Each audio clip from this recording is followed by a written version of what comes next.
Welcome to SOW Autumn Draft 2025. We are live from the Yokohama Arena in Yokohama, Japan, and we are starting the night off with what might be one of the biggest, most historical matches in SOW short history. This is the first time that the National Heavyweight Championship has been cashed in for a shot at the world title.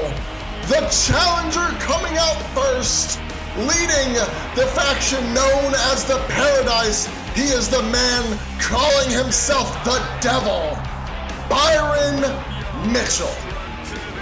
I am here as always with my commentating partner, Mindy Punk. We are happy to be in Japan for our first Japanese overseas pay-per-view. How you feeling? You know, they always say Japanese crowds are quiet, and this one is not. They've got that SOW spirit. You can hear it, you can feel it in the air. They are ready to see history because, as you said, for the first time ever, that national title is being cashed in. And Byron also looks to not only make history in that regard, but if he can defeat Ryan Richardson, he will be the first man to hold both the national title and the world title. And actually, will he not become a Grand Slam champion? Triple crown at the very least. Triple crown. Yeah, because he hasn't held the television title, but, you know. Technically, no one has. Yeah, exactly. So, you know, until somebody holds that, you won't have any Grand Slam champions quite yet. But he will be the first Triple Crown. However, that's only if he can get through the man known as the Dragon Slayer, the reigning and defending SOW World Heavyweight Champion, Ryan Richardson!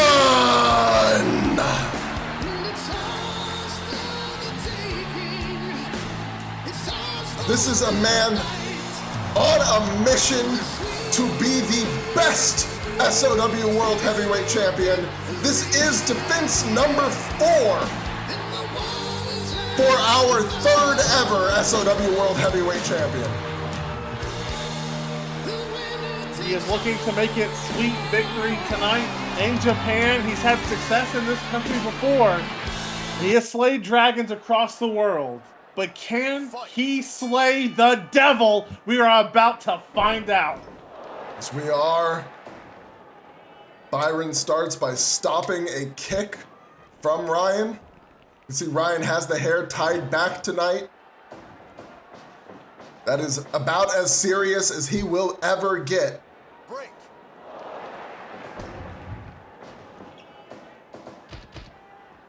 Throws Byron to the outside early, but Byron not interested in fighting out there right now.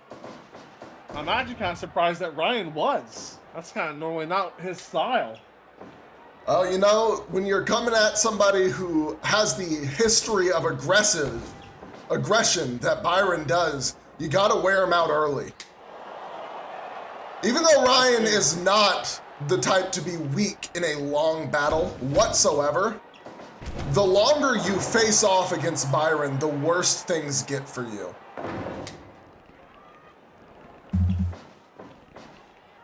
So Ryan likely looking to wear Byron down as soon as possible, tear apart the limbs, weaken every single angle of offense that Byron can come from,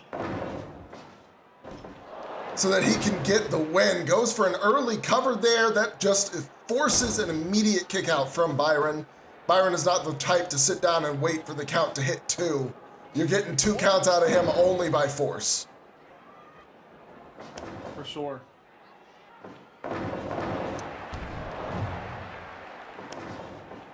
Oh, and they're going blow for blow already.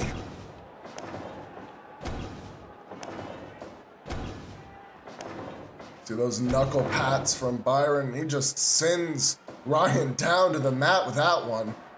And he wins an early strike exchange. That's huge momentum here for the challenger, but... Oh, immediately got out of the grounded position. Not interested in being down on the mat with Ryan right now. Very smart. That's a quick way to suddenly find yourself looking up at the lights with Sweet Victory playing a second time. Right? And Ryan takes him back to the mat, though.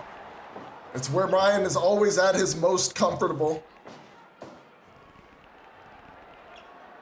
He can fight the power game if he has to, but when he can keep you down and grounded, you are essentially forever in his momentum. His pace. Some might say under his thumb. Byron is no stranger to wrestling guys talented like Ryan Richardson. Going back to his days in the Dark Crusade, I mean, they faced some of the best wrestlers in the world. Absolutely. They had an incredible match in the second World Tag 500 against the Saviors.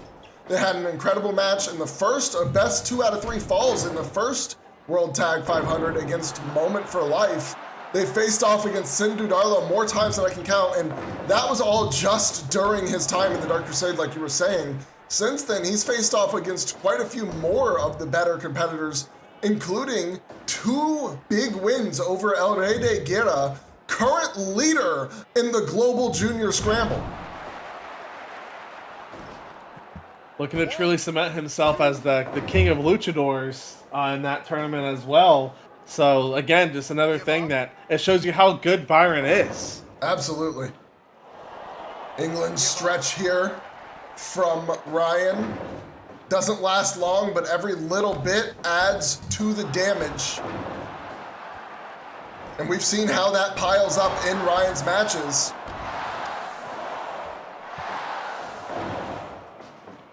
Oh, went for a drop kick, but Byron able to dodge it. Ryan going for the arm bar. But Byron manages to clasp the hands. Ooh, nice counter there. A Granby roll.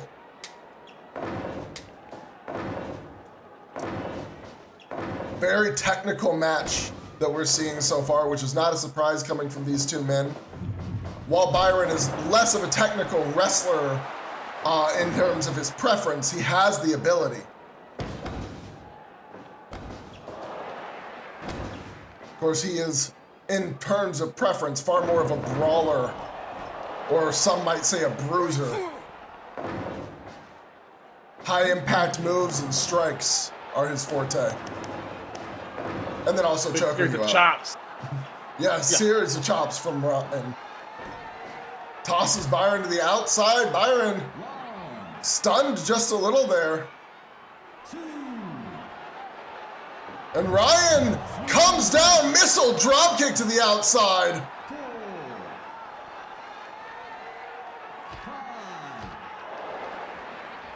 Got a head scissors, count up to 6. Count out win is a retention, or count out at all is a retention for Ryan, so may not be his preferred style of victory, but what works, works. And the goal here is to get a win no matter what. Calf kick there from Byron. Another exchange breaking out here.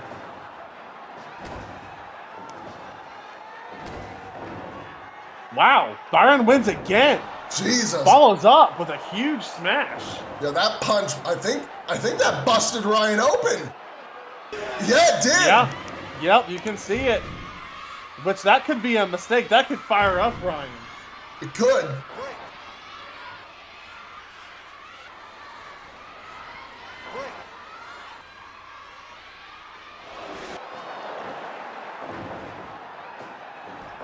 go. Ryan was in control for a moment, but Byron able to get back to it.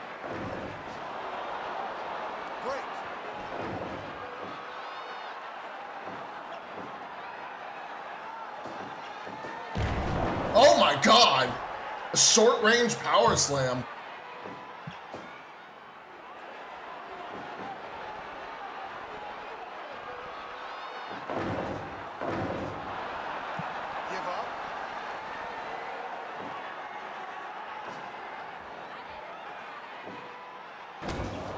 Oh, Ryan tried, oh my God! Just kicked him across the ring.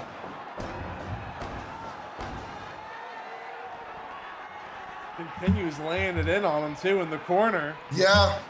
And the referee just kind of letting it happen, which is kind of surprising, even though, you know, they do normally give you a little more leeway in a world title match to avoid DQ finishes. Yeah, they don't, just a little bit of a choke in the rope. I think if he had continued much longer, the ref would have had to come step in. But he's not going to be looking for a quick DQ count at this stage.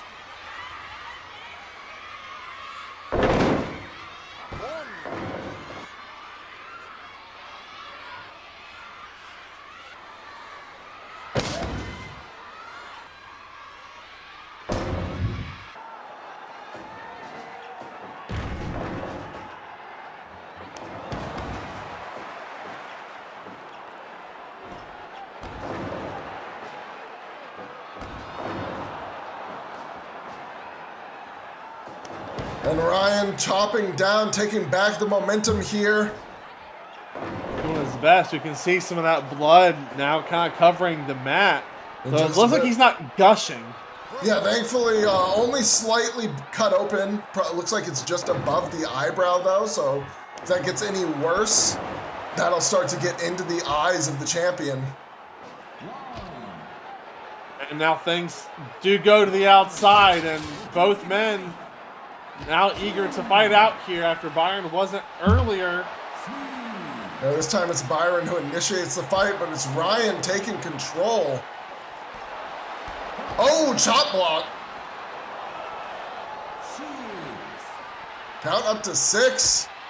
Can't win the title this way though. Byron gets back in the ring. And Ryan quick to follow. Yeah, Ryan doesn't want to have this title defense go down that way either, which I don't know. I mean, you have to think from sometimes the champion's perspective, you know, just be hurt a little bit on the outside. You get to walk out with your championship around your waist, but Ryan Richardson, not that kind of man, as here come the elbows. But, oh, Byron actually gets out of them. Yeah, he forces his way free there. I was going to say, even if Ryan did stay on the outside, Byron could have just come back out to break the count. So it wouldn't be much of a, much of a decision to go through in Ryan's hands. I don't think Byron was going to just stand there and completely wait for the count to hit to 10. Give up? Unless he just didn't care about the belt after all. In which case I would have no clue what's going through his mind. We've been trying to figure that out for months anyway. But, yeah. You know, at the very he least. seems to actually very much care about the world title. So yeah, I definitely think a count-out victory is a less than 1% chance of happening here for either side.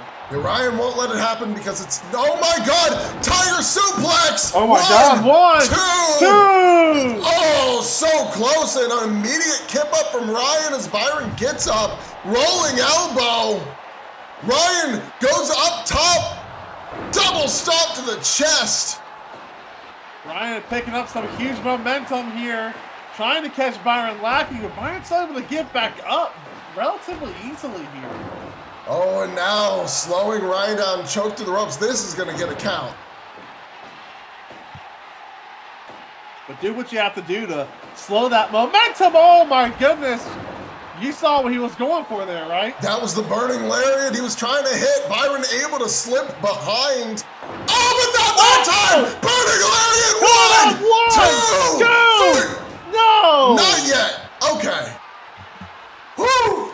That was out of nowhere. Yeah, the first one, Byron managed to barely dodge, but the second, Ryan caught him flush. And now you can see momentum fully in the champion's corner, but the cut on his forehead is getting worse, and Byron rolls to the outside to avoid further damage. And now choking. Ooh, a punch to the gut. You know who's probably watching this match very closely is the man who will face the winner at Victory Lane, Nagatomi Ali, the winner of the Final 20 circuit. I wonder if he has a preference to which man he wants to face. I would imagine for his pride, it would be Ryan. He wants to beat the man that beat him. Fair enough. And then Byron's too much of an unknown. He's a wild card now in the world title scene as a whole. I mean, he got those 6 defenses really quickly. Yeah, literally 3 months. He was basically made it in on or just barely after the 90th day, half and half with the ropes. Oh, the cut of the face there, that's not gonna help the bleeding. And a fist drop. That's how he busted him open in the first place. It's one of those massive punches, and he's going straight back to the head. The ref now saying, okay, enough is enough here. This is the brutality that Byron has been showing ever since he moved into his singles division, his singles run here.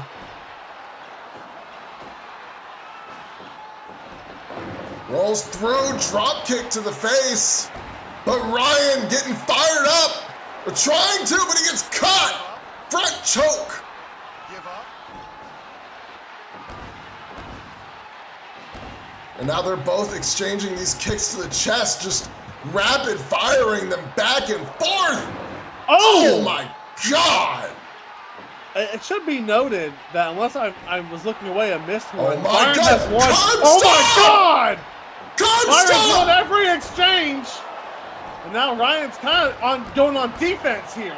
Yeah, I think after that curb stomp, Byron was thinking he was gonna go for the fall from grace, but Ryan was able to avoid it. Goes behind, Ryan able to avoid it again. The leg lock, Regalplex. No! Oh, that was close. Ryan tosses Byron to the outside. He's looking to fly. Here he goes. Suicide dive.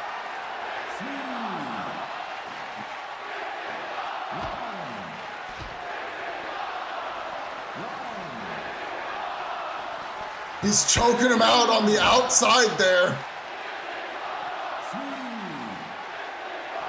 And this is just about doing damage. Oh my God. Oh my God. I mean, Ryan has a history of head problems. That could be a momentum changer there, even though Ryan's trying to fight back. You know he's at least somewhat dizzy after that. Yeah, the brain buster on the outside, that rapid brain buster. But a oh my God! Let it! That's the first! What?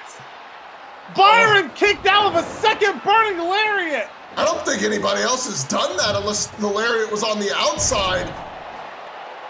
Maybe you could say a few people have managed to get to the ropes after a second burning lariat.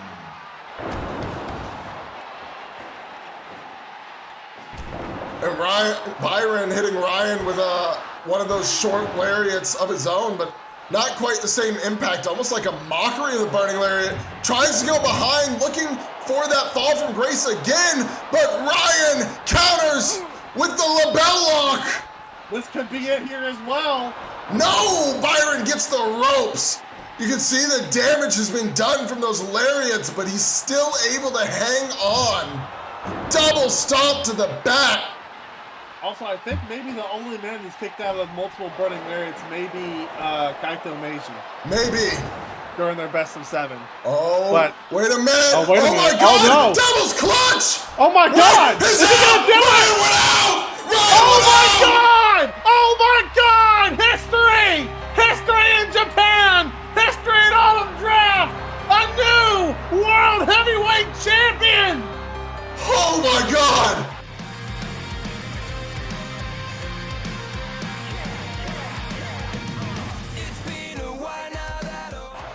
Well, we got to try and get over the shock of that opening match. That'll be tough. And now, I mean, that just puts gold on yet another member of the Paradise as well. One member of such is in this match that we're about to cast. It's Ha-eun taking on the member of the Paradise holding the women's national title, Lilith.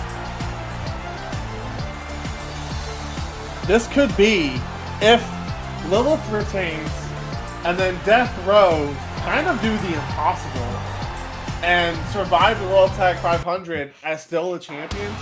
This could be a true dark age for SOW, even despite its young history. This group clearly does not have the best interests of SOW in mind, and right now they are getting a death strangle on all of our gold.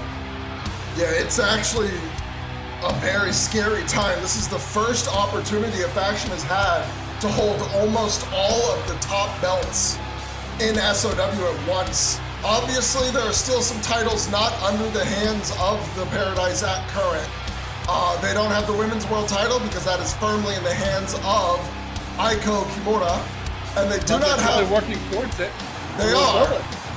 They are, but they also no longer have the national title, and the television title, though Death Panther is guaranteed an entry in the match to determine the first television champion, it is not guaranteed to end up in his hands.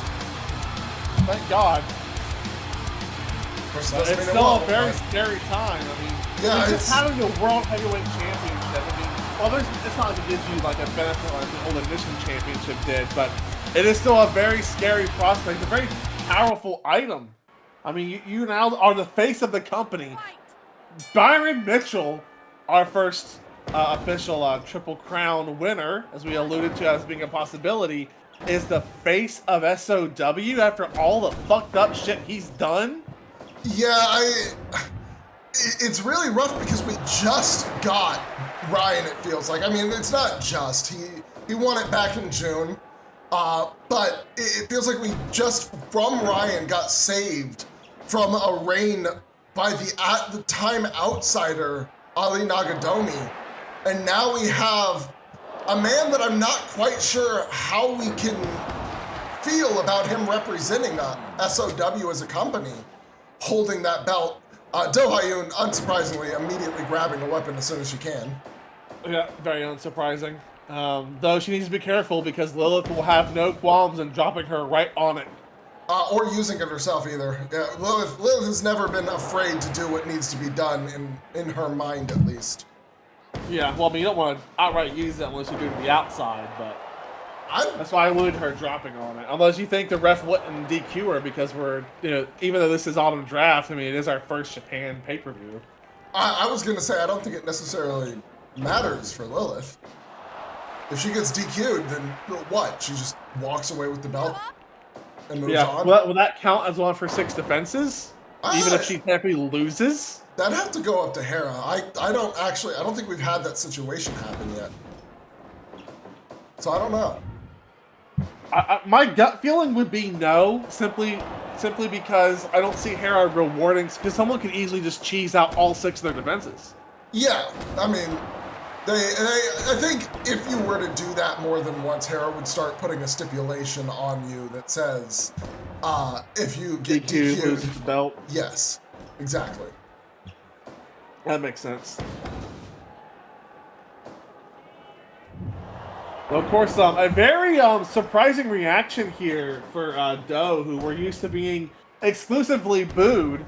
But she was known for, she had a long run here in Japan before coming to us, so I guess it's not too surprising. Well, she also wasn't they weren't a huge fan of Doe here either at the time, but they're definitely more a fan of her than Lilith. That's for sure. Yeah, I mean, I guess if you're picking the lesser of two evils, you're picking Doe, like 99% of the time. And she gets her! Yeah, and now immediately the bridging hammerlock, the crowd cheering for the hammerlock being locked in, but Lilith able to get free. Oh my God! Doe. You alluded to it on Ignition. Doe has looked very, very good lately.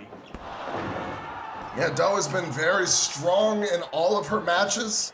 Even if she hasn't won all of them, Oh, roll through to a leg trip there from Lilith. Goes for the prayer into the void. But Doe is able to block it. Standing moonsault for the cover.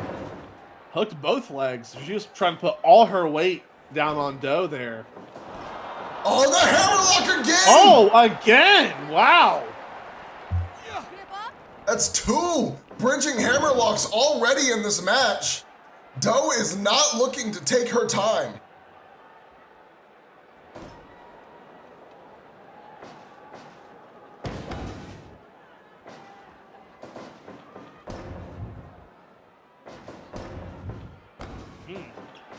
Big knee strikes here. Really trying to knock the air out of Doe. And putting a lot of momentum behind those strikes with those step backs. But Doe with an elbow suicida to the outside. Knocks Lilith right into the railing too. Taunts her a little before getting back in the ring. Oh my God. Oh, well. Lilith sets it up, but immediately Doe slams her arm down on it. That's that risk you take introducing weapons into the ring. And there's a moonsault. The old Mick Foley rule. If you introduce it, it might be used on you. Absolutely. You never really want to take that risk unless you feel you can afford it. Frog splash to the back. Picks her up, tosses her to the corner. And more knees in the corner. These ones a lot shorter.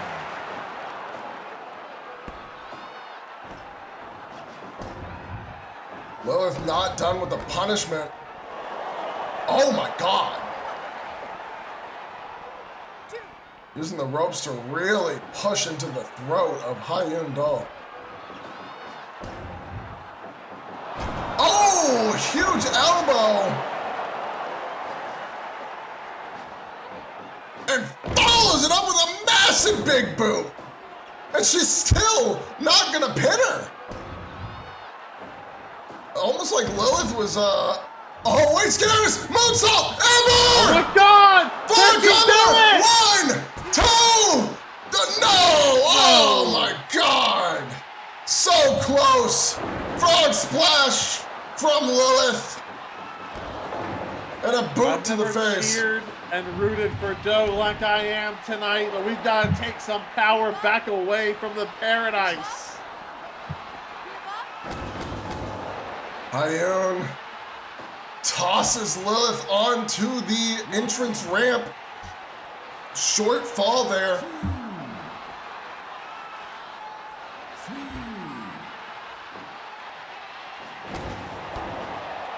Now they're going back and forth. Lilith really aiming at the legs of Doe here. Oh, and Doe responds in kind, but Lilith back up, drop kick to the chin.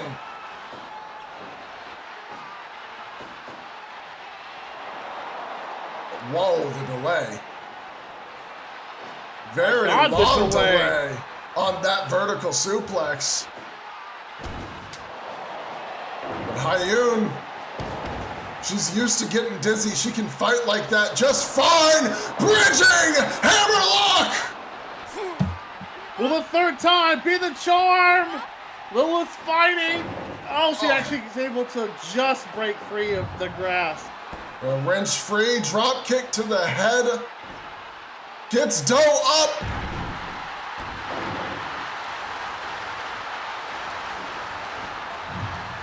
Managed to hit the prayer into the void there. Goes for the cover, but no. Oh, backbreaker. Backstabber and drag me to hell. But the ropes. Oh, the ropes. That could have been a disaster. Big lariat goes for the cover. Doe. 2, no.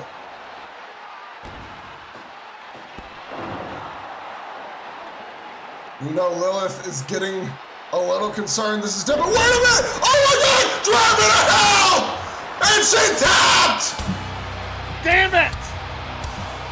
I was just about to say that this match is taking longer than Lilith would have liked.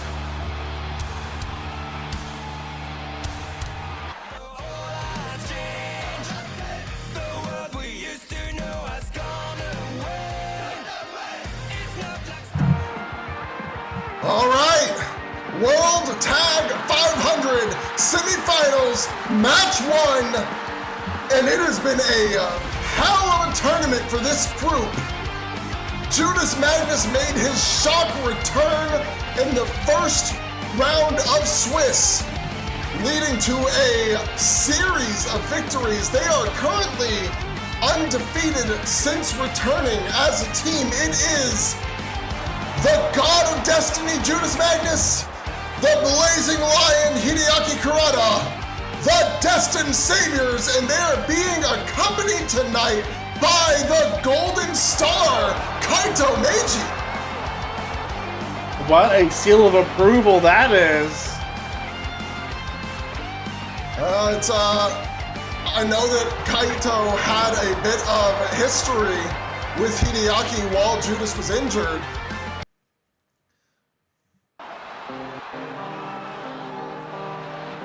But they do have a set of former tag team champions, SOW World Tag Team Champions, to contend with. In fact, they were the previous SOW World Tag Team Champions, the ones from whom Death Row won the belts, and men who have never managed to win the World Tag 500 before. This would be, if successful, their first victory in the tournament. And their second time as World Tag Team Champions. They are being accompanied, of course, by stablemates ZC Woods and Aaliyah Pope. It is the team of the Nightmare Bray Windham and the Phantom Dallas Taylor. Moment for life.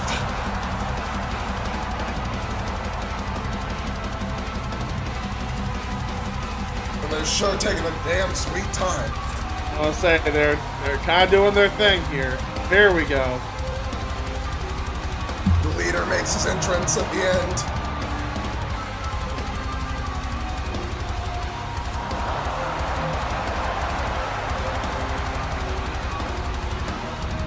I don't think I've ever heard this part of their song before. I mean, not for nothing, but while they are not known for their speed getting to the ring, it don't take this long. Yeah, they don't usually have quite this many people doing their entrance at the same time. All of them taking their time. But here we go. Match time. First semi-final round. Starting opponents, Judas Magnus and the Nightmare. This is a very, oh my God! That reverberated around the ring. Oh yeah. Judas starting with one of the stiffest chops I've ever heard in my life. I was just gonna say that this is a matchup that we have only had twice now in SOW history. Once was during the build to Victory Lane. Moment for Life was able to come out on top over the Destined Saviors at that time. However, the second time and most recent time was in the Swiss rounds of this World Tag 500, where the Destined Saviors were able to get their win back. They'll have the highest level of momentum coming into this final night, having beaten all 4 of their Swiss round opponents.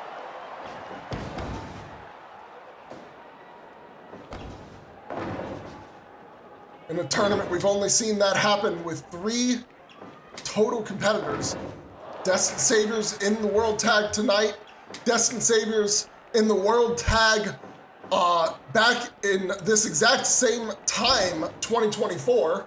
They went undefeated there as well.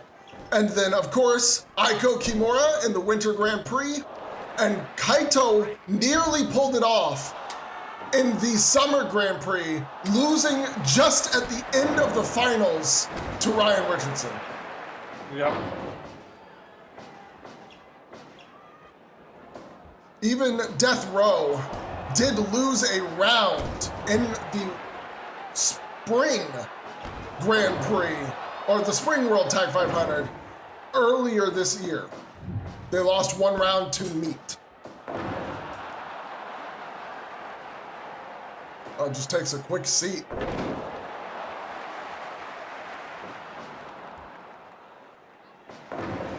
Kind of taunting his opponent here. Judas clearly feeling that he has this in control. Now tag. Even if you feel like you've got the momentum, you don't necessarily want to get stuck in this corner for too long. Probably not, no. I don't know how I feel about the people at ringside in this match. I mean, so far they haven't done any interfering, so hopefully they simply won't. So I'm actually kind of surprised they're being allowed out here at all. Like, again, it's just got to be special circumstances around where we are. Yeah, I mean, in Japan it is very common to have seconds at the ring with you.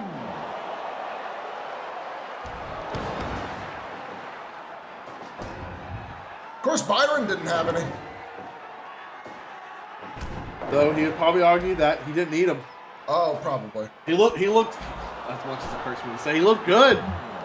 Oh, no, that was, I mean, obviously not by any stretch of the imagination dominant, but it was very impressive how much he was able to survive in that match against Ryan. Wait a minute, the spear with the catapult assist. And a bulldog follow-up. And unshockingly, Hideaki quick to retreat after that combination.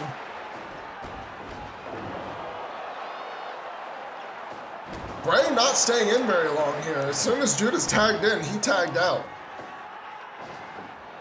And it's working out for him because it means that they have more time with these dual moves as they keep tagging. It's actually a strategy that the Saviors tend to employ to great effect. Over Judas, able to get back. Oh, I was gonna say get back on the front foot, but immediately dodge from the Phantom leads to Judas being on the back foot instead. Oh, jeez.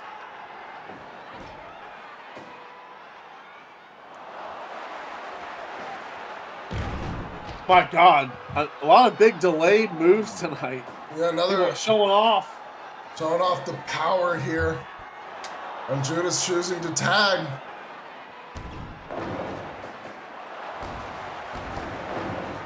Not allowing him to get control like that. Demon Fang out of nowhere. Northern Lights has the arms trapped.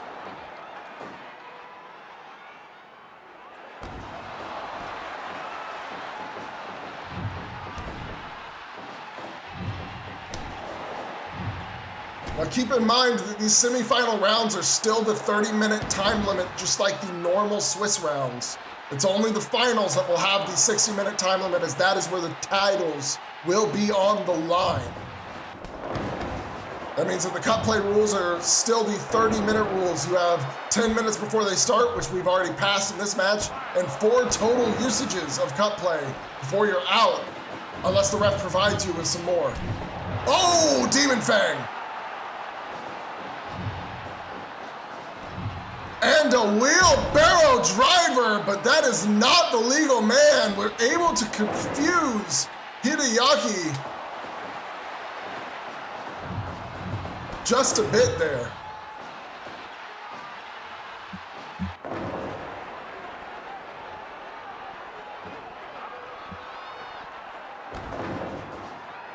Good escape from the submission. Spear! Another spear! But this time Judas was able to roll through it. Lessened the impact quite a bit. And now another tag. Moment for life. I don't think I've ever seen them tag this much. Definitely not. They usually are a lot more methodical with their tags. I guess that speaks so they know. They know. I mean, it's not their first match with the Saviors. Or is it? No. They face off in the tournament? Yeah, I mentioned it earlier. They had one in the winter of last year where they were defeated, or where they defeated the Saviors, and then in the tournament earlier they were defeated by the Saviors during the Swiss rounds. Oh, the money clip! And now a possible wasted cut play here. That was a tag. Oh, was it a tag? Yeah, it was a tag. For some reason I thought he'd been in the ring too long.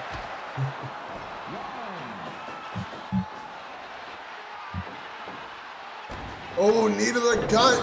DDT. Spiked him. And then a face buster. Goes for the cover, but Judas does not look concerned as Hideaki kicks out. Either that or they are out of cut play, but I don't think so, because I'm pretty sure Moment for Life were the first to use cut play in this match. Looked for the sweet dream, but Hideaki able to avoid it, and now a tag to Judas. Oh, and got him with a sliding drop kick somehow. How the hell did he angle that right? I have no earthly idea. That was very impressive. I mean, yeah. I don't think I've ever seen somebody from the ring manage to go over the apron and hit somebody on the, wait a minute, bright lights! That's famously the finisher of Akira Nozawa, the man that was teaming with Kaito Meiji earlier on Thursday. And with him at ringside, you know he raised his eyebrows to that. Now we've seen Bray hit that move a few times, but doing it in front of Kaito and then not even pinning after, that's sending a bit of a message. Backdrop! Oh, Jesus Christ. That was just a stiff hit to the head.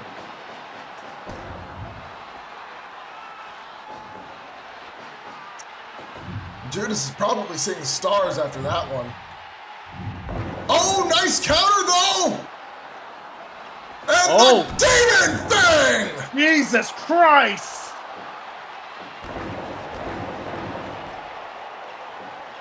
And Hideaki's trying to position him. But Judas decides to go against it, says he doesn't have the right angle. Yep. Double! That's the way he wanted. Double neck breakers there. And yeah, we were not out. Judas just was not concerned earlier. I thought so. Oh, wait a minute!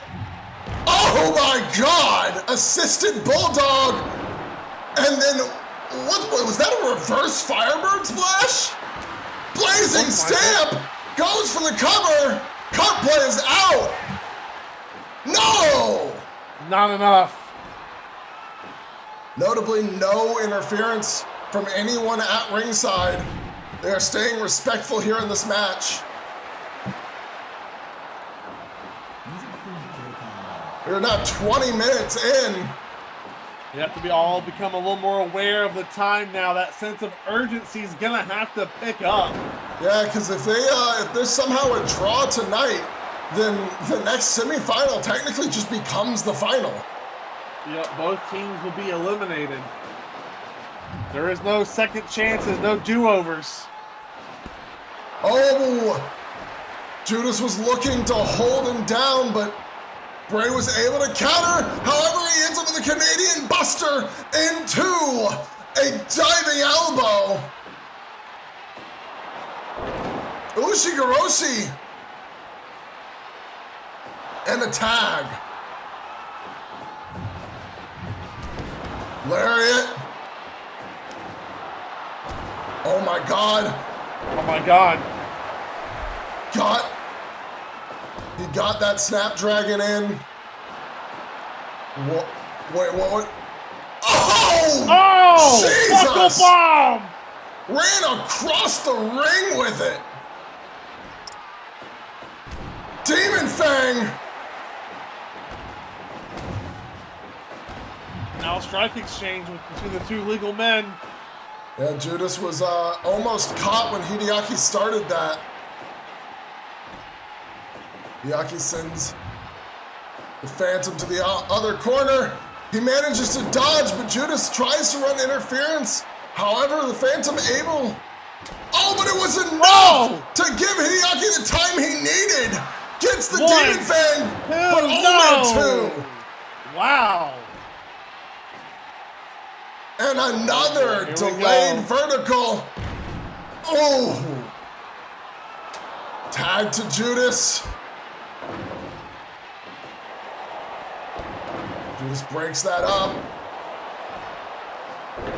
Oh, got the German Demon Fang.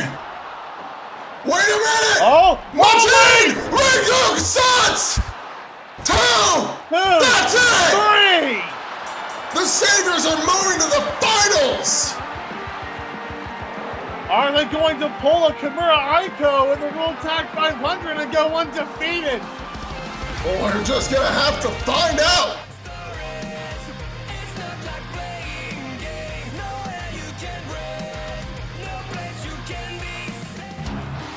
Alright! This is the second semifinal match, and out first will be the current tag team champions. It is Twisted, Trent Taylor, and the 6-shooter, Clint Cassidy. They are representing the Paradise and are accompanied by Kevin Daniels. Death Row. That explains where Kevin was tonight with Byron's match.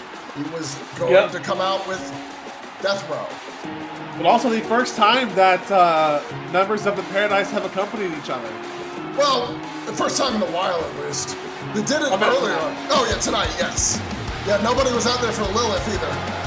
I think usually for when Byron has a match, it's actually was Beelzebub. Now we know that was Hermes this whole time, so it's usually Hermes that is out there with him.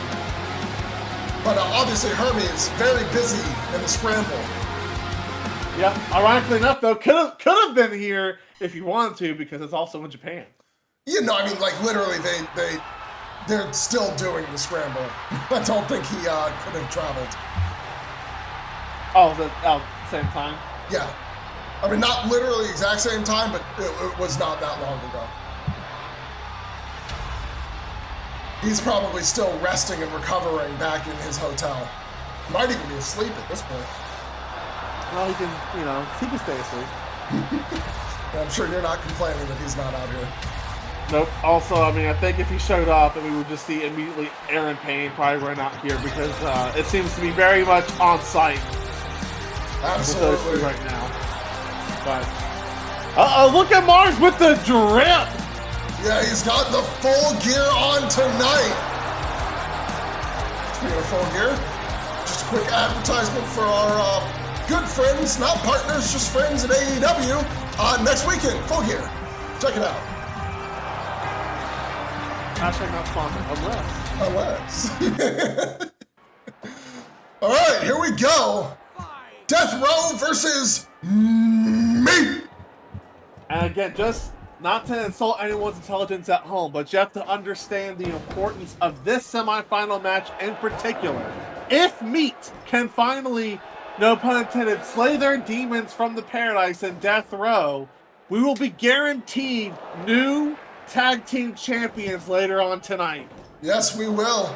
And of course, if this one goes to a draw, then I don't know what happens, actually. I feel like that would be a little unsatisfying. Maybe Hera would have to come out here.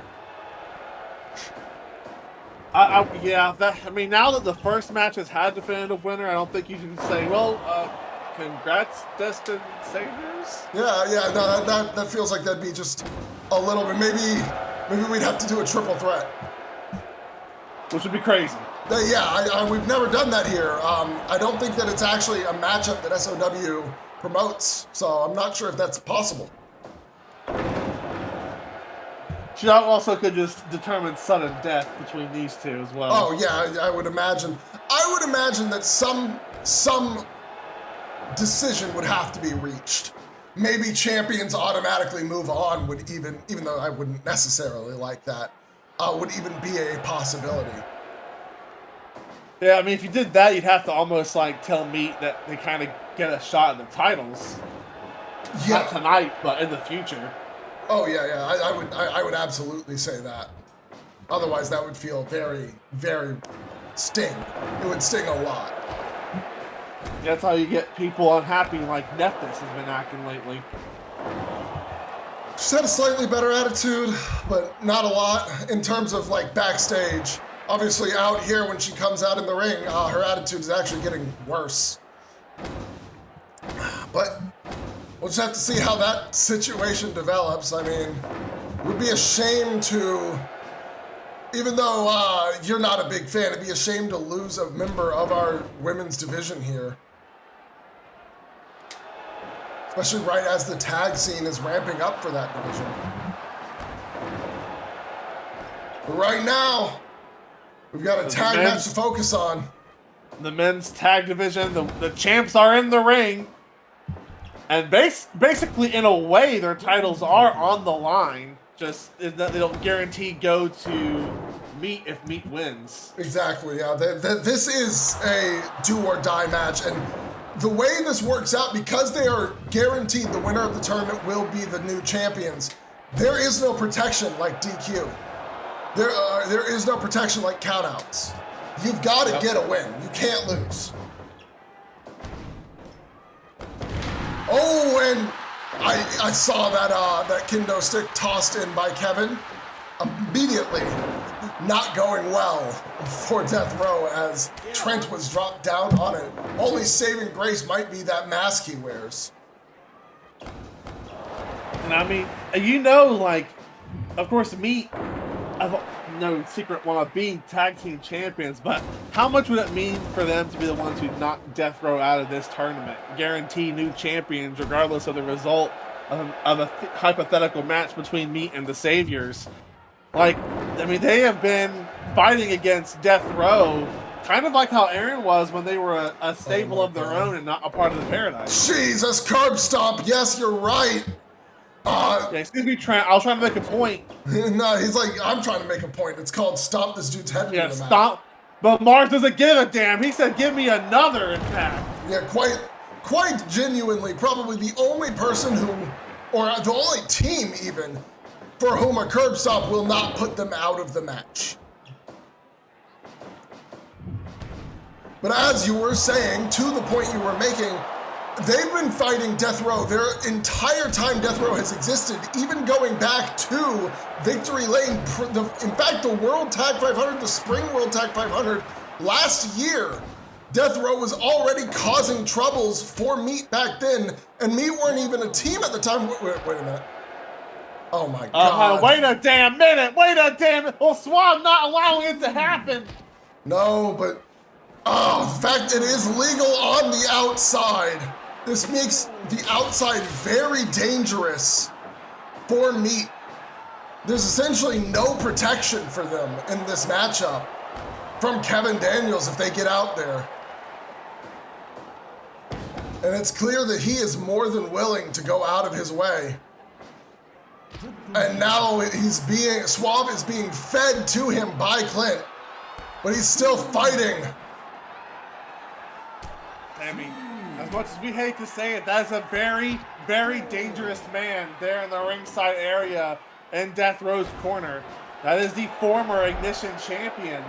A man who didn't lose the belt, by the way. Just chose to give it up because he didn't want to keep defending it. Yeah, which is an insane thing to think about. Yeah, that's how confident he is that he can just win back the new television championship. Oh yeah, no, there's no doubt in his mind that belt is going to be back around his waist on Ignition 70, or I should say after Ignition 70. Big strike exchange here between the two powerhouses. No disrespect to Clint intended, but Trent's a little more dangerous, I think. I mean, while Clint has more lifting power, Trent definitely has the striking power. We've seen it time and time again. He's even managed to outstrike Clint Cassidy way in the past before they started teaming up. Jesus Christ, snapping the fingers there. Sent a shiver down my spine. But Mars, as usual, able to just power through the pain and keep putting on the pressure. Oh my God. Can somebody kick him out of here? Right, can we get him out? Is the ref gonna allow this tag? Well, I don't know, actually. He didn't technically see the tag from me. He did not. He saw... I don't know if you could have seen either tag, technically. Well, it looks like he's gonna allow it. Oh, wait a minute! Oh, hey, look out! Fall! But that's not the legal man currently. It is not. He drops the leg though, man. Does like to do that. And man, with how long that would have kept Trent down, could you imagine? We probably would have had a victory had that tag not happened during the distraction. Yeah, I mean, it genuinely would have or could have been the end of the match there. However, of course, Kevin Daniels is going to try to work his quote-unquote magic and ensure that his boys retain these titles.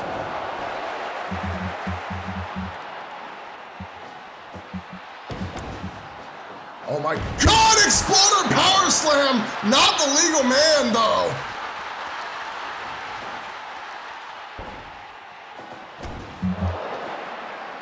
Oh my, whoa, what a DDT. You may not be a big fan. In fact, I've never been a big fan of Trent Taylor, but Jesus Christ, that DDT was impressive. Yes, it was. He knew he couldn't just power swab down, so he gave that a big leap.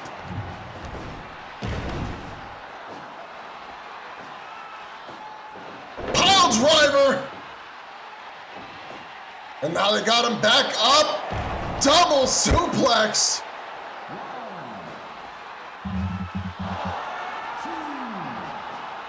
And Mars smartly not following him on the outside, but taunts a little too long, lets him get the tag. Oh! Mars taking a little bit of a page out of Death Row's book there. Trent still in the ring, able to stop the cover. That's actually 2 pages out of Death Row's book, because that was Clint Cassidy's diving elbow. Yes, it was. A move that Clint has not hit in months because everybody knows he does it and dodges it now. Yeah. Goes for the spine buster into the cover. What? Oh my God! Oh my God! Oh my God! Come on! Right Matt. behind Come the on. ref's back.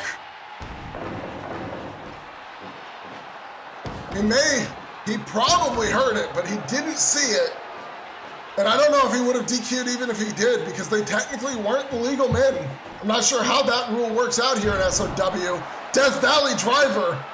I don't think I've ever seen the illegal men in a tag team blatantly use chairs like that.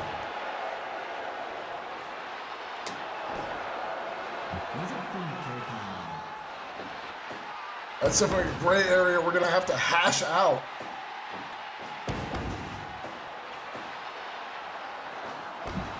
They are the legal men now, though. No more chairs from Trent for sure.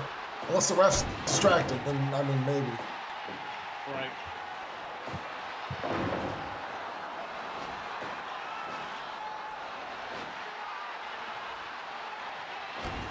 Oh, sweeps the leg.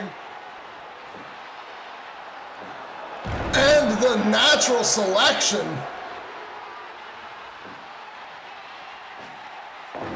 But Suave with the counter. Wait, oh my God! wait a minute! No, not at this moment! Not right now! Oh my God! Eject this man from ringside now! What are we doing? Wait a minute, Suave though! Suave sees the opportunity, he's got it lined up. Spear! Goes for the cover! Oh my God! They can do it! What? So close! Oh my God! It's because No the... cooldown for Clint. Yeah, the ref didn't notice the initial, he couldn't judge the cooldown because he wasn't there to see how it panned out. That is about as unfortunate as it can get. Cross Oh my body God, Swab! from Swab, very rare high-flying move. Tag on both ends. Oh my God. Oh wait! He's doing it again. He's trying to take Trent Taylor out of this match. And then a Death Valley driver from Mars to Clint.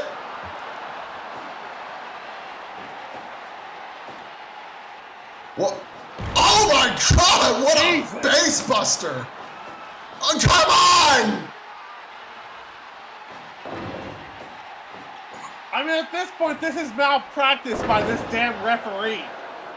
Ban him from ringside. He has the power to eject him. He's causing problems every time Meat gets something resembling momentum.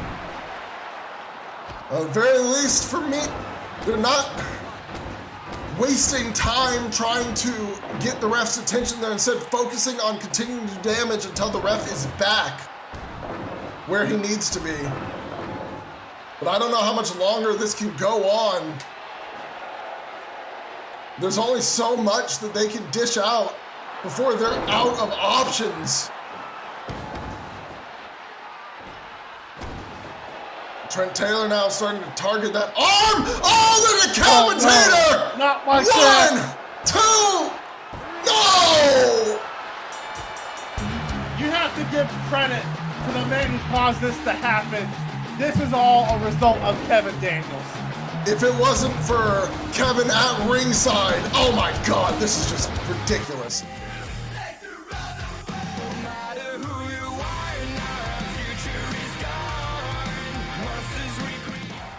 All right, this is the final match before tonight's main event.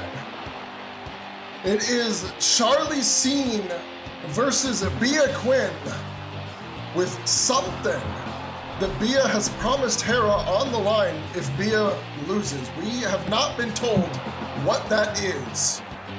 However, I'm sure Charli is hoping to find out with a victory over M.E.A tonight. I don't know how likely that is.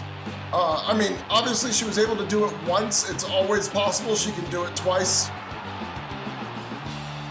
But M.E.A seems pretty confident that it will not happen again. He does. And it's only fitting here that we are in the country where she dominated for so long alongside someone else. Come on, Ika. But M.E.A Quinn is back. The true one ruler of the land of the rising sun. And she is here to slay Charli Scene once and for all. Here we go.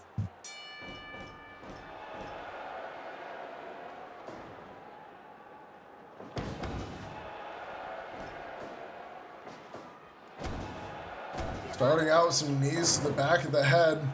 M.E.A actually very much in control of the technical start of this match. That is not where you expect a match to start with Charli. She's far more of a technician, especially in the late, or as of late, I should say. However, M.E.A, no stranger to wrestling technicians, perhaps using that experience, the experience she has from dealing with Aiko, to try and bring it to Charli to start the match off. Charli with some early drop kicks, by the way. Every time M.E.A seems to be getting advantage, Charli responds with that drop kick to the chest. And one thing that I want to talk about, given that we're seeing M.E.A versus Charli again, it is so odd how different Charli Scene looks nowadays to how she was back at the start. In her first days in SOW, she had bright green and pink as her combination of colors alongside white as the main backing color. Everything has become so much darker that now it's not really pink anymore, it's maroon, as well as a forest green, and then black and grays as the backing colors to everything. Yeah, I mean, she's changed her look a considerable amount. Maybe it's just a sign of her evolution. I don't know. Yeah. You gotta wonder if it's also a departure, because that pink that she used to wear was specifically meant to evoke her mentor of the time, M.E.A.T, Quinn, who has always had the bubblegum pink and blue as her colors.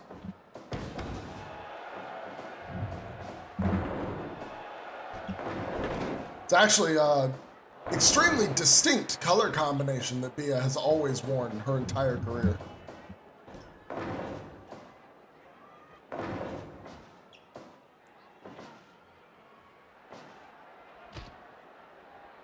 Tosses Charli to the outside, and oh my god, diving DDT to the outside!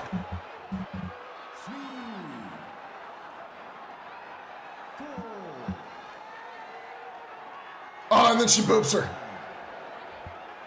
Of course. Vintage vehicle. Charli with a boot to the gut. Obviously not happy to be mocked. Oh, nice counter there! And into a monkey flip.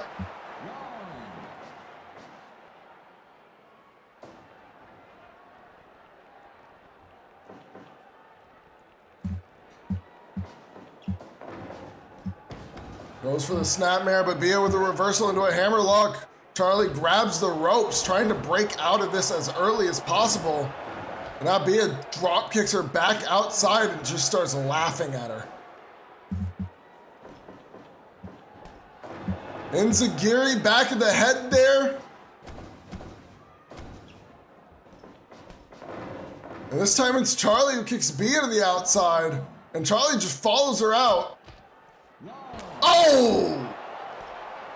That axe kick to the top of the crown. And just laying in a beating on the outside. M.E.A.T slips back in the ring, does not want to stay out there much longer. So I'm sure no matter what I ask or how I ask it, your answer will be M.E.A.T Quinn. But who are you rooting for in this? Who do you think is winning? Who would your money be on? I mean, is that even a serious question? Look, we got to talk about it. You know, it's one of the mandated questions. Lightning will not strike twice. Monkey flip again. Yeah, so you are obviously right behind M.E.A.T Quinn. Unsurprisingly, I honestly am in the same boat. I mean, really? Not to say that I don't think Charli has improved a lot, or that her first win over M.E.A.T was a fluke of any kind. However, I don't think that M.E.A.T is the type of woman that will lose the same way twice. And I don't know if Charli is ready to evolve to that degree that she can beat M.E.A.T with two completely different ways or routes. As it stands, having beaten M.E.A.T once with that God's Last Gift, even if she manages to land the radio silence, we know M.E.A.T has had that, or as she calls it, I should say, video kill. M.E.A.T has had that scouted well enough. She is not going to be caught off guard by it. So unless Charli has something new to pull out that we've never seen before, I just don't know if she can take M.E.A.T out a second time. Especially not when M.E.A.T is frustrated by the initial loss. If M.E.A.T was out here like, I don't really care that I lost, then maybe we'd be talking a different, having a different conversation. And also, I don't see a universe where M.E.A.T puts up whatever she put up in agreement to get this match with Hera, and she thinks she's gonna lose. No, M.E.A.T would never have done, she wouldn't have even asked for this match if she didn't think she was gonna win it.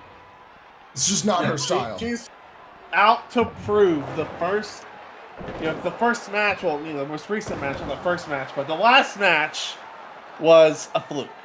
And that Charli has not surpassed her in any way, shape, or form, even though Charli, as much as I hate to admit it, has improved.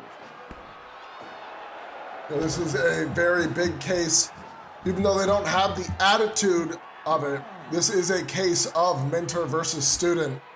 The mentor testing the student to see if the student has surpassed them. That's not exactly where B is going with this, I imagine. It's more for her just, I'm better than you, deal with it. But you even say she's better than her. She knows it. Oh my God, B almost landed on her head. Yeah, that was a very dangerous. low dive suicida there. But when the ref got knocked out, it actually threw Bia off. I don't know if you noticed she was going for the sling blade because it took her so long to get back at it. Charli was able to avoid it.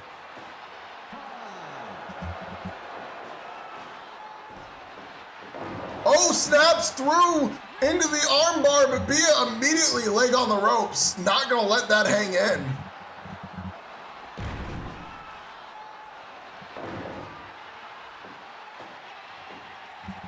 Bit of that damage has been done. You saw Bia struggling to get back to her feet there. Couldn't even get the strength in her arms for the moment after that double arm buster. However, she's responding in kind, a series of arm breakers onto Charli. Bia sends her to the corner, puts her up top. Oh, Charli, counter. Now the ref is like, no. Oh my God! Oh my God! From the top rope, but no! Kick out! Bia survived it! Holy shit! I was talking about Charli pulling out something we've never seen. We've never seen her do the video kill from the top rope before, but Bia was still able to survive it. And she was so confident that she won. You could see it on her face, and she failed. Follows up with a series of elbows. And now Bia rolls her up, but no, Charli grabs the ropes.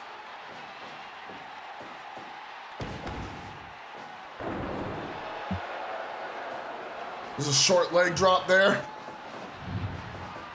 Sling blade!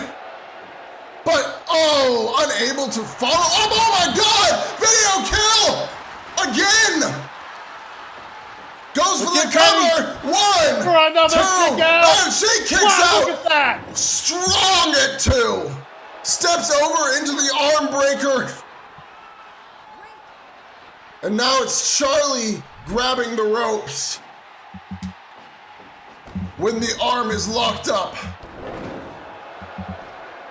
Bia had till 5 and let go at 1 out of the kindness of her heart. More than what Charli deserves after everything she said. And now, bang! Neck breaker She's cooked! from the top. Now they're going back The and strike forth. exchange is futile. A quick distraction, but Bia gets back up and kicks her square in the jaw. You can see, however, how the match... Flair. Yeah, the match has had its toll on Bia as well.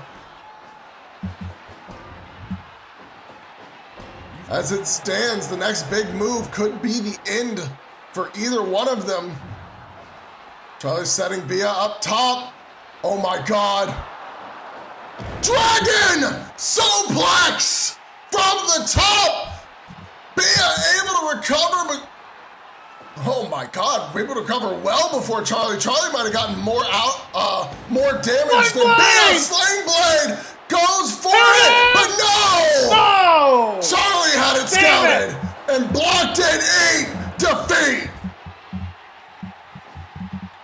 Charli knows if she gets hit with the bitch maker, it's over. Oh, seatbelt. 1, 2, no! No!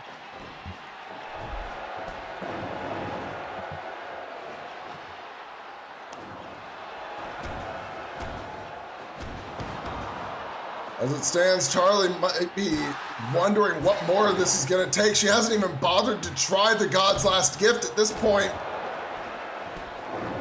2 video kills, 1 from the top rope. Bia was able to survive both. And now she's talking shit. Expected. 8 defeat again. Again. Goes for the cover. 1, 2, no. Hammerlock body slam. The natural selection. Oh, nice slip through from M.E.A.T.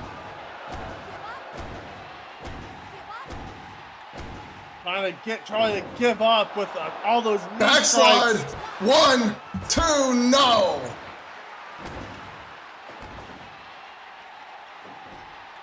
Rolls through, but the rope's too close.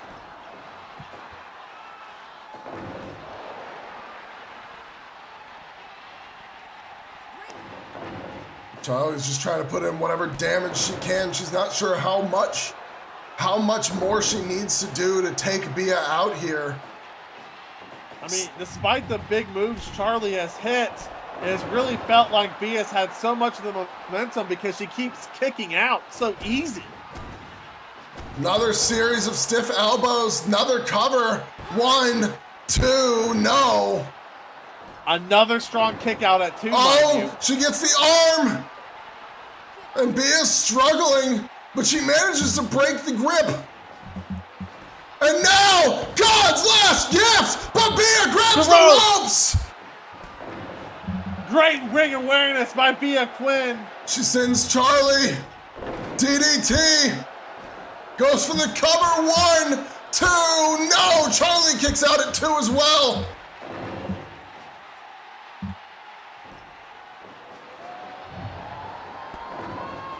Drop kick to the face. M.E.A.T tossing Charli out of the ring. Oh, I thought she was gonna go take a break. Diving DDT! Oh my God! For the second time. Sliding blade! Sliding blade! On the outside this time. And now M.E.A.T gets to recover while Charli gets back in the ring. Here we go, starting back up the exchange. Charli goes for the knee again. This time comes out on top.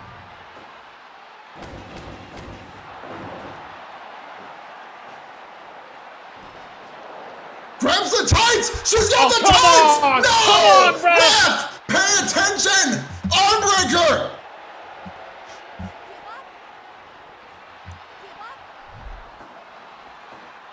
Just let it go. Charli has tried everything she can at this point. Benchmaker! Benchmaker! Go for the cover! 1, 2, that's it! 3! And now we'll never know what M.E.A.T offered Herod because the point was made moot. Quinn wins in Japan. She had to hit it out of nowhere because Charli had the usual setup scouted.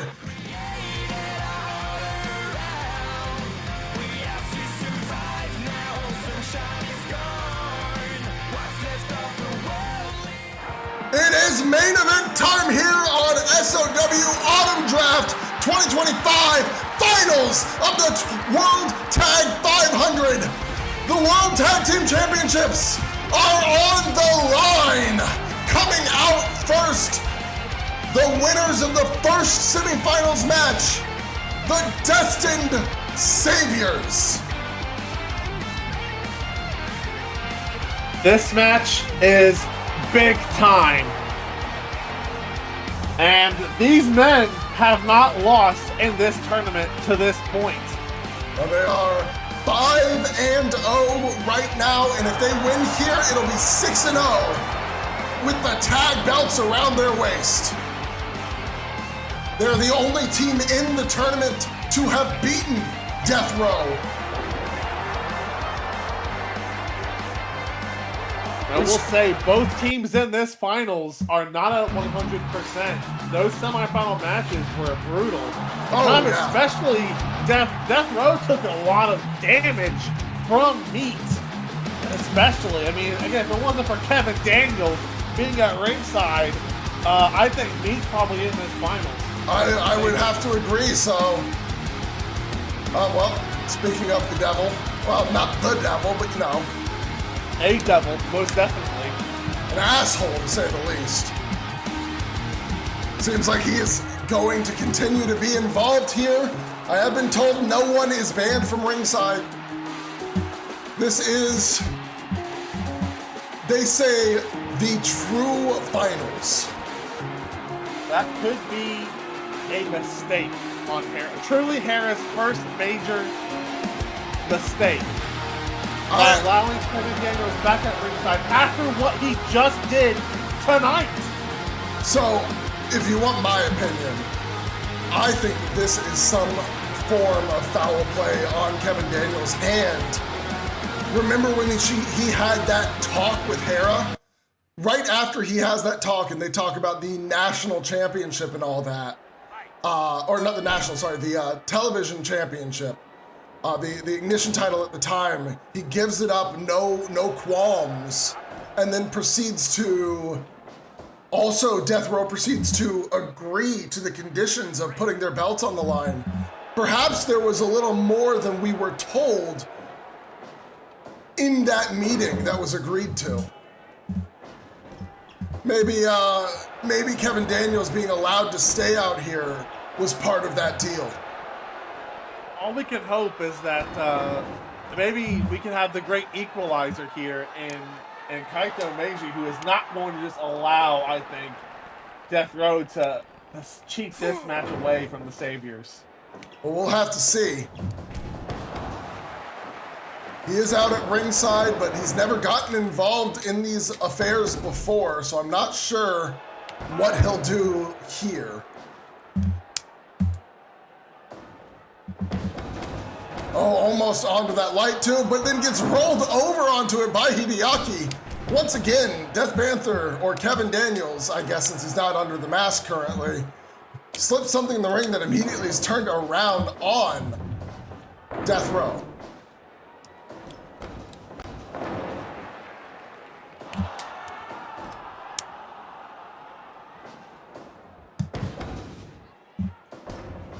Of course, you know. Trent Taylor able to actually fight off both of the Saviors here. They're doing a pretty good job of it, but gets punched right down when Judas gets back up. Judas stomping at the legs. Trent, however, body slam into a cover. Very early cover there. Cut play is not in play for the first 15 minutes of this match, as it has a 60-minute time limit. Oh my God. He just slid a chair into the ring. Yeah, of course he did. Yeah, I imagine there's going to be a lot of involvement from Kevin Daniels in this match as well. Double stomp to the back of Trent. And he tags out after that.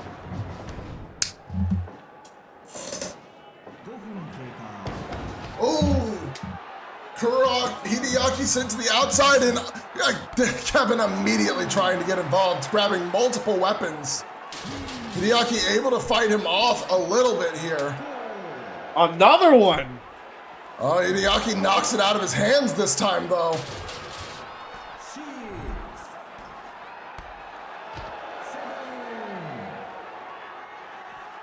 He's doing a little jig now, celebrating. You almost hear him laughing. That's how hard he was laughing at the damage he was able to inflict. But thankfully, Karada able to get a tag here to Judas. Judas now in the ring. Neck breaker.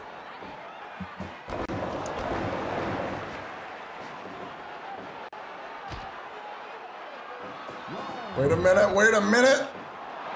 Oh. Oh, he whiffed. Yeah, a little bit of misjudge. Distance. Yeah, I think he, And I hear, come on, Meiji. You know what happened right in front of you? I mean, I know he's an honorable man, but damn it. Yeah, I mean, I just don't, I don't know. It's hard to tell what he's doing. I don't think he's, looks like he doesn't want to get involved at all. Oh my God! Jesus Christ, light to him across the head. And then Kevin just slides Judas back into the ring.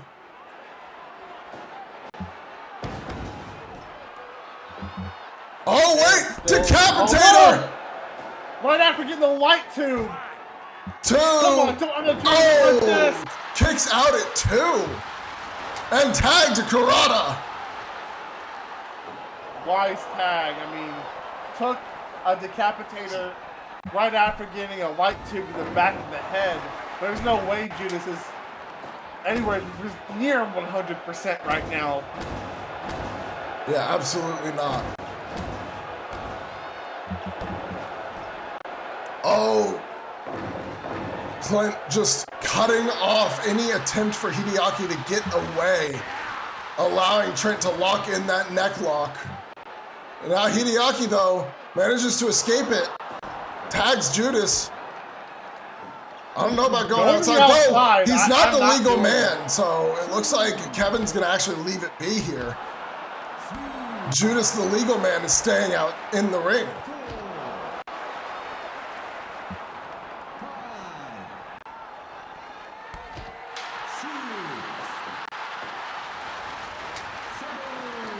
Barbed wire bat, so many weapons brought out in this match.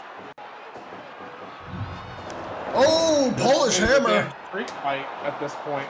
Yeah, I mean, at this point, might as well just had no DQ for the main event. Like, damn. Oh, double super kick. Clint immediately got back up.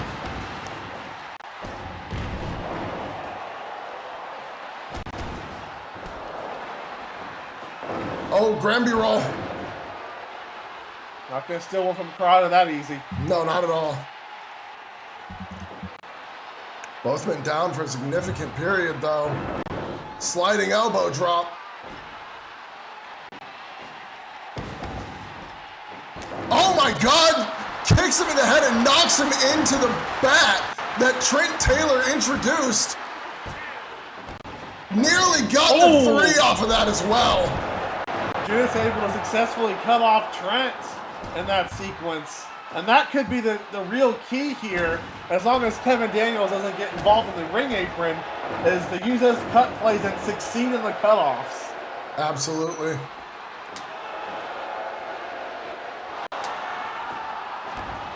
Keep things in your corner is the easiest way to pull this off. As long as the ref isn't down. Wait a minute! Decapitator! Covers Judas, who was dragged over that barbed wire bat, but Judas was able to kick out and drags Trent over the bat now. With a leg lock. Leg lock. Hideaki, though, is still... Okay, he finally gets up. He was taken out by that decapitator a bit. It's a good thing he was not the legal man. Calf kick from Judas.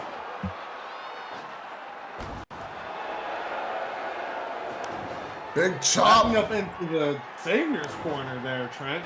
He's just trying to get away, I think. Looking for an angle.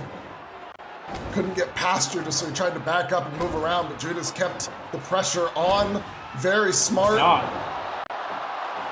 And continues. I'm sure if that Chucky change is going to end. Sometimes it can be hard to tell. Half crab. Deep.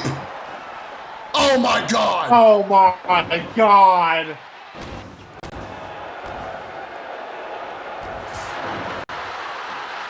And Trent, fighting off the Saviors, sends the legal man to the opposite side of the ring. But Hideaki, I was gonna say backs off. However, instead he sends Trent back towards the Savior's corner. Slips under, but Trent uses the opportunity to tag. Hideaki does the same. He says, fine, yeah, I'll tag as well. We'll get the fresh guys back in here. Fresh being a relatively loose term at this point with all the tags in this match. Right. It's back into, oh my God, back into the Savior's corner. Which was very advantageous there. Trent didn't even bother to try, given he could see. No way to cut that off. Exactly. Wait a minute! Snapdragon! And another one! Follows it up with a third! And bringing in those Snapdragon suplexes, goes for the cover. Here comes Trent. And once again, a distraction from Kevin Daniels. It's a little bit late this time, but it does mean that Death Row are going to be allowed to be both in the ring a little longer and allows that to happen. Follows it up with a decapitator before he leaves. And a big boot from Clint. Tags Trent. Jesus, this is just the story of the night, is Kevin Daniels' interference. Oh my God, he's giving one to both members of Death Row! Kevin Daniels is putting a damper on the World Tag 500 this year. And here he comes again. Something everyone talks about, guaranteed. Regardless of what the final result is, a man not in the tournament has had great influence over its ending. Oh my God, wait. If he keeps him locked up for the full count. Hideaki manages to break free. Oh my God, Hideaki, get up! Oh, he gets back in just in time. Judas, stop aura forming! No, I think they were baiting Trent back into their corner. If they had tagged where they were, Trent might have just tagged as well. However, that exchange did not quite work out the way they wanted, but there they go. They've got him stuck in their corner now. With the tag, cross-arm driver. Judas gets him up. Oh wait, throws him to the other side.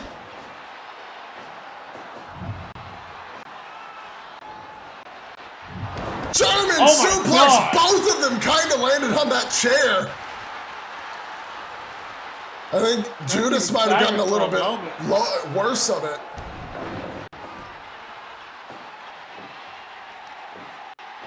But now Clint's up. Oh! And the Bulldog choke, no! He can't get to the ropes. No, and Trent's right there too. Even if it doesn't end in the finish, there's Trent ready to continue the beating.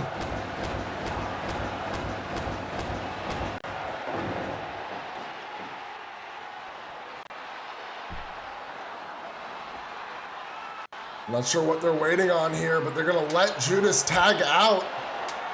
Tag from both sides.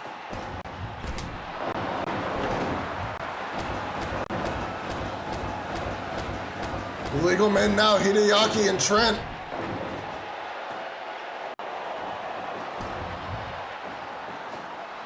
Oh my God. Here we go again! Again! With the moonsault too! You're missing the cover!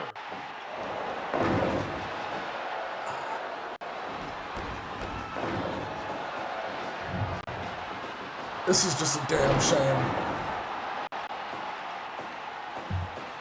I think the Saviors as well. What Kevin Daniels said. I mean, the board of directors is going to be fucking livid. This is how we're having our big finals of our annual tournament in Japan. Kevin Daniels is allowed to ruin it. Here we are. This is back to the Saviors. They've gotten back to their corner again. Judas once again legal.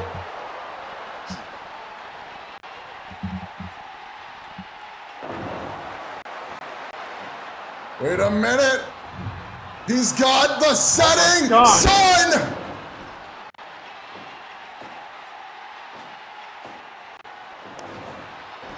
Oh, but Trent. Now he's got Judas in their corner. Tag to Clint. Ankle lock applied, but he's not legal, so Judas won't be able to tap out to this. Even if he wanted to, which I don't think he does. Oh no. And now the Bulldog choke again. Judas moving that time and... Wait! Get in! Sun is on! Kevin tries to... The ref's ignoring him! The ref's ignoring him! He did it! We did it! The ref ignored Kevin in the end! And counted the 3! Fuck you, Kevin Daniels! Fuck you! You tried! You tried to ruin this moment, but it belongs to the Destined Saviors! We have new SOW World Tag Team Champions here tonight, and the first ever two-time World Tag 500 winners. The Blazing Lion, Karada Hideaki. The God of Destiny, Judas Magnus. The Destined Saviors. I don't think I could have asked for a better fuck you to Kevin than the ref ignoring him to count the pinfall at the end. Despite all his efforts to ruin tonight's main event, the Saviors came out on top anyways. And unfortunately, that is all the time we have. So we will have to see you guys next week to talk over the fallout of Autumn Draft on Ignition 68.